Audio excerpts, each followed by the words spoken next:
Okay, so we have to start with how many types of pigments are involved in photosynthesis.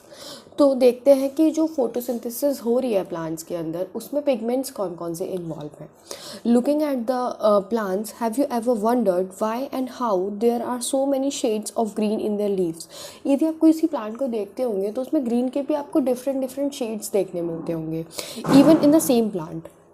We can look for an answer to this question by trying to separate the leaf pigment of any green plant through the paper chromatography. Paper chromatography एक तरीके का experiment है. तो उसमें क्या होता है, a chromatic separation of the leaf pigment shows that we see a leaf is not due to a single pigment. जो कलर हम एक लीफ का देखते हैं वो किसी एक पिगमेंट की वजह से नहीं होता है, बल्कि 4 पिगमेंट्स इन्वॉल्व होते हैं. कौन कौन से पिगमेंट इन्वॉल्व हैं? क्लोरोफिल ए जो कि ब्राइट या फिर ब्लू ग्रीन कलर का होता है, और इन क्रोमेटोग्राम वो मशीन है जिसमें आपको देखने मिलेगा कलर वगैरह, और जो क्रोमेटोग्राफी है वो उस प्रोसेस का नाम होता है. ठीक है. क्लोरोफिल बी जिसमें येलो और ग्रीन कलर का होता है, ज़ैंथोफिल जो कि येलो कलर का होता है, कैरोटीनॉइड्स जो कि येलो टू येलो ऑरेंज होता है. Let us now see what role various pigments play in the photosynthesis. Pigments are the substance that have ability to absorb light at a specific wavelength. देखो, जो pigment होते हैं वो एक specific wavelength की light absorb करते हैं. जैसे क्लोरोफिल ए है तो क्लोरोफिल ए एक स्पेसिफिक वेवलेंथ की लाइट को एब्जॉर्ब करेगा. हर वो लाइट जो सनलाइट से आ रही है उसको वो एब्जॉर्ब नहीं करता. ठीक है. उसके बाद बोल रहे हैं, can you gas which is the most abundant plant pigment in the world. तो मोस्ट अबंडेंट प्लांट पिगमेंट होता है आपका क्लोरोफिल ए. उसके बाद बोल रहे हैं, let us study the graph shows the ability of chlorophyll pigment to absorb light of different wavelength. Of course you are familiar with the wavelength of the visible spectrum of the light as well as VIBGYOR. तो आपको एक diagram दिखाया गया है जिसमें आपको x axis पे क्या दिया गया है, वेवलेंथ दी गई है नैनोमीटर में, और जो आपका वाई एक्सिस है उधर दिया गया है absorption of light by the chloroplast pigment.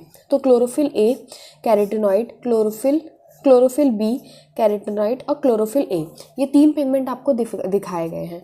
तो देखो आपका कैरोटीनॉइड पीक किस पे आ रहा है, 480 टाइप कुछ आ रहा है. क्लोरोफिल बी का भी सेम उस 480 नैनोमीटर पे कुछ तो पीक पे एब्जॉर्ब हो रहा है ये. अब देखो क्लोरोफिल ए की बात करेंगे ना, तो देखो वो स्टार्टिंग में भी एब्जॉर्ब हो रहा है, पीक आ रही है उसकी, और इधर 700 पे भी पीक आ रही है उसकी. ठीक है. मतलब क्लोरोफिल ए की पीक आप 2 बार ही देखने मिल रही है. ठीक है. बाकी क्लोरोफिल बी और कैरोटीनॉइड की हमें कुछ 480 पे पीक देखने मिल रही है. ठीक है. तो देखते हैं क्या लिखा गया है. From figure 11.3 can you determine the wavelength और at which chlorophyll a show the maximum absorption. तो 400 से 700 के बीच में वो अपना मैक्सिमम एब्जॉर्प्शन शो कर रहा है. ठीक है. Does it show another peak at any. हाँ, तो पहला पीक वो शो कर रहा है 400 अराउंड पे कुछ, और दूसरा पीक आपका क्लोरोफिल ए शो कर रहा है 700 अराउंड पे कुछ.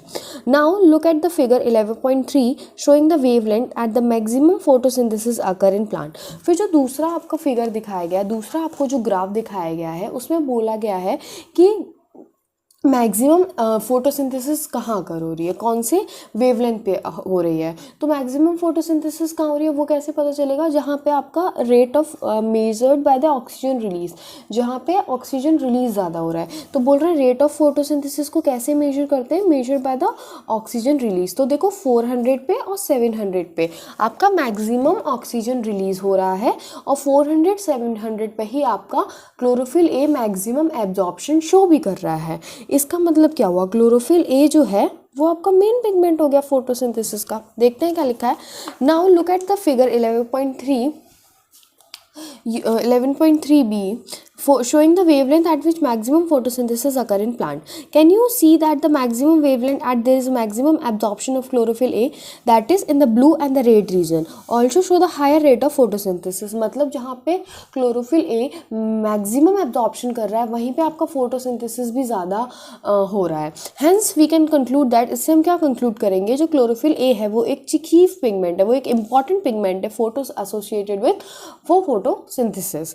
But by looking at the figure 11.3c, जब हम सी वाला फिगर देखेंगे, can you say that there is a complete 1-to-1 overlap between the absorption spectrum of chlorophyll A and the action spectrum of photosynthesis. ये आपका action spectrum है photosynthesis का, ऊपर जो ब्लैक में दिखाया गया है, और जो आपका ये ब्लू में दिखाया गया है वो एब्जॉर्प्शन ऑफ क्लोरोफिल ए है। तो हम बोल सकते हैं कि एक तरीके से कंप्लीटली ओवरलैप कर रहे हैं, ठीक है। उसके बाद हम बोलते हैं these graph together shows the importance of that the most of the photosynthesis take place in the blue and the red region। तो इससे हमें क्या पता चला कि most of the photosynthesis कहाँ हो रही है, blue और red region में हो रही है। some photosynthesis does take place on the other wavelength, कुछ other wavelengths पे भी होती है पर बहुत कम होती है।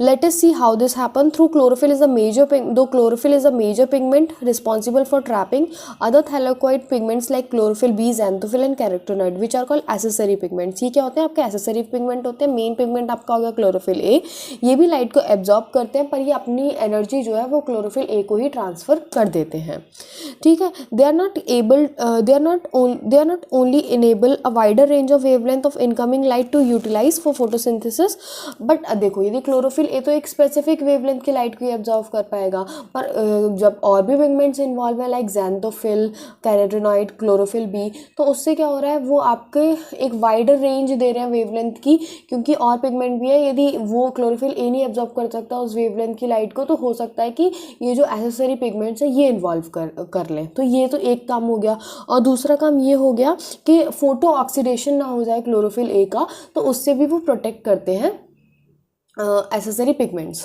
ठीक है।